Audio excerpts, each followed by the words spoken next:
Hi friends, ஆரோக்கியத்திற்கு மிகவும் நன்மையான ஒரு சிறுதானிய உணவு. இதில் நார்ச்சத்து, கால்சியம், இரும்புச்சத்து அதிகமாக உள்ளது. குதிரைவாளி அவல் உப்புமா சுவையாக எப்படி செய்யலாங்கிறத பார்க்கலாம்.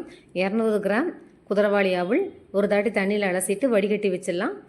உப்புமா செய்ய ஆரம்பிக்கலாம். கடாயில் 2 ஸ்பூன் எண்ணெய், 1 ஸ்பூன் கடுகு வெடித்ததும் 1 ஸ்பூன் தாளிக்கிற உளுத்தம்பருப்பு போட்டிருக்கேன்.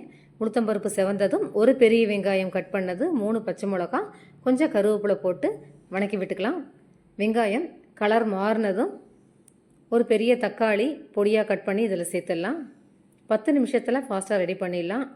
வேலைக்கு போகிறவங்களுக்கும் வயசானவங்களுக்கும் செய்ய ஈஸியாக இருக்கும். உடம்புக்கும் ரொம்ப நல்லது. குழந்தைகளுக்கும் தாராளமாக கொடுக்கலாம் இந்த உப்புமா.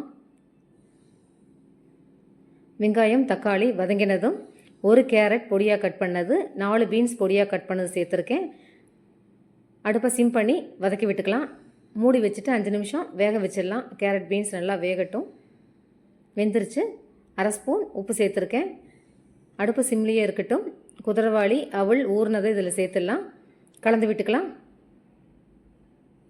ஃப்ரெஷ்ஷான துருவின தேங்காய் 4 ஸ்பூன் அளவு சேர்த்துருக்கேன். உதிரியாக சாஃப்டாக சூப்பராக இருக்கும் இந்த குதிரைவாளி அவல். கலந்து விட்டுடலாம். 3 பேர் தாராளமாக சாப்பிட்லாம். 200 கிராம் குதிரைவாளி அவலில் நீங்களும் இதே மாதிரி சுவையான குதிரைவாளி அவல் உப்புமா செஞ்சு பாருங்கள். எப்படி இருக்குன்னு கமெண்டில் சொல்லுங்கள். Thank you friends.